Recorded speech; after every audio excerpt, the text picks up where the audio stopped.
Assalamualaikum warahmatullahi wabarakatuh. Kembali lagi bersama saya Ilmuwan Johar dan kawan saya Muhammad Fatur Dwi Cahyo.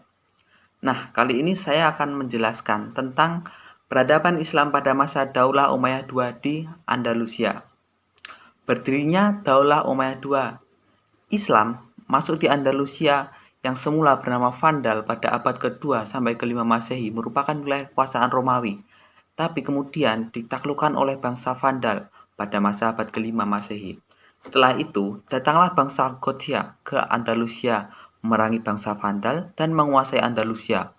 Pada awalnya, bangsa Gothia ini kuat sekali, tapi kemudian banyak perpecahan dan menyebabkan kemunduran kerajaan. Setelah jatuhnya wilayah Andalusia ke tangan pemerintah Daulah Umayyah, diperkirakan terdapat 6 orang gubernur yang bertugas mewakili pemerintahan Umayyah di Damaskus. Di antaranya adalah 1. Abdul Aziz bin Musa bin Nusair yang berkuasa selama 2 tahun yaitu 715 sampai 717 Masehi. Pada masa ini dapat dikuasai beberapa wilayah seperti Eropa, Stratton, Canberra, Malaga, dan Elira. Dan yang kedua adalah Ayub bin Habib. Pada masa pemerintahannya, Cordova dijadikan sebagai pusat pemerintahan kota. Yang ketiga adalah Al-Harun bin Abdurrahman Al-Safiki, yaitu kekuasaannya pada masa tahun 716 sampai 719 Masehi. Dan yang keempat ada Saman bin Malik Al-Khawlani yang berkuasa selama 719 sampai 721 Masehi. Dan yang kelima ada Anbasah yang berkuasa 723 sampai 726 Masehi. Pada masa ini pemerintahan ia berhasil menguasai Galia, Sepia, dan terus lembah ke Rhone.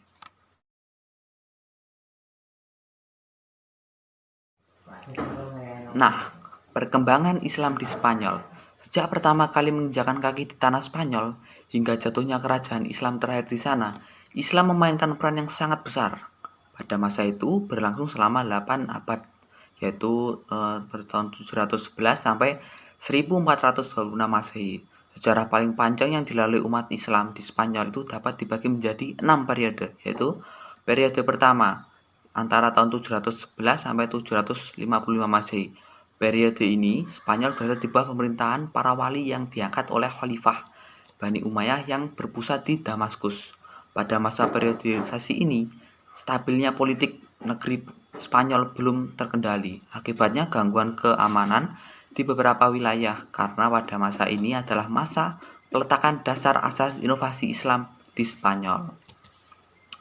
Dan periode kedua ini pada tahun 755 sampai 912 Masehi. Pada masa ini Spanyol berada di bawah pemerintahan seseorang yang bergelar Amir atau Panglima dan bisa disebut juga dengan gubernur, tetapi tidak tunduk kepada pusat pemerintahan Islam yang ketika itu berpegang oleh Khalifah Abbasiyah di Baghdad. Amir pertama kali adalah Abdurrahman I yang dimasukkan Spanyol pada tahun 138 Hijriah atau 750 Masehi, diberi gelar Al-Dakhil. Dan periode ketiga, yaitu periode ini berlangsung selama 912 sampai 1013 Masehi. Periode ini berlangsung mulai dari pemerintahan Abdurrahman III yang bergelar An-Nasir sampai munculnya Muluk Al-Tawaif atau raja-raja kelompok. Dan periode keempat yaitu pada tahun 1013 dan sampai 1086 Masehi. Periode ini Spanyol terpecah menjadi lebih dari 30 negara kecil di bawah pimpinan raja-raja golongan atau Al-Muluk Al-Tawaif yang berpusat di suatu kota seperti Sivilisme, Toledo, dan sebagainya.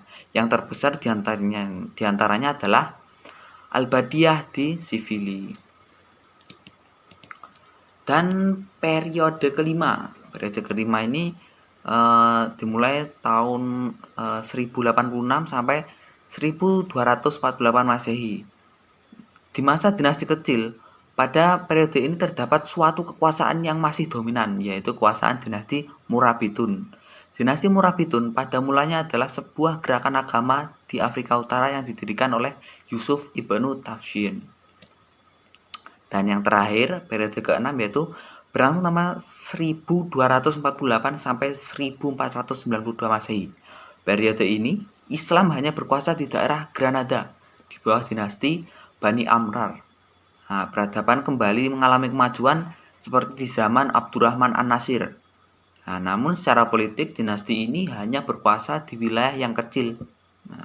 Periode ini adalah akhir dari umat Islam di Spanyol. Masa kejayaan Daulah Umayyah II, perkembangan kota dan seni bangunan. Ketika Al-Dakhil berkuasa, Cordova menjadi ibu kota negara. Ia membangun kembali kota ini dan memperindahnya serta membangun benteng di sekeliling kota dan istananya. Pada masa Hisham I, di mana ia memugar kembali jembatan tua yang dibangun oleh Al-Khawlani, di samping menambah bangunan-bangunan yang megah dan taman-taman yang indah, pemugaran selanjutnya dilakukan pada masa Al-Mansuri Al-Mansur.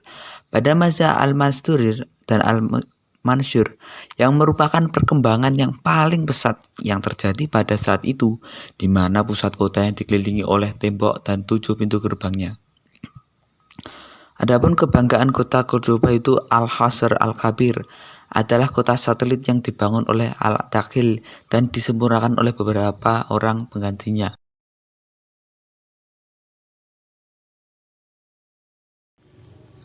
Keruntuhan Daulah Umayyah II di Andalusia dipengaruhi oleh banyak faktor, antara lain 1. Konflik Islam dengan Kristen.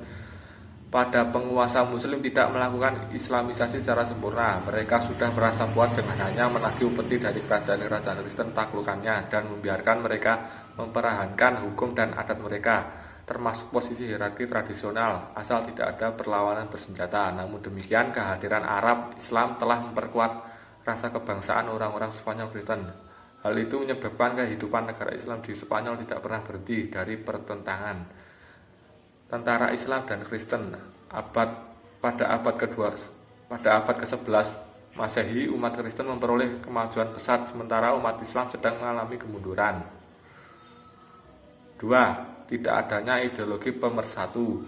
Kalau di tempat-tempat lain, para mukallaf diperlakukan sebagai orang Islam yang sederajat. Di Spanyol, sebagaimana politik yang dijalankan Bani Umayyah dan di Damaskus, orang-orang Arab tidak pernah menerima orang-orang pribumi. Setidaknya sampai abad ke-10 Masehi, mereka masih memberi istilah ibad dan muwaladun kepada para mukallaf.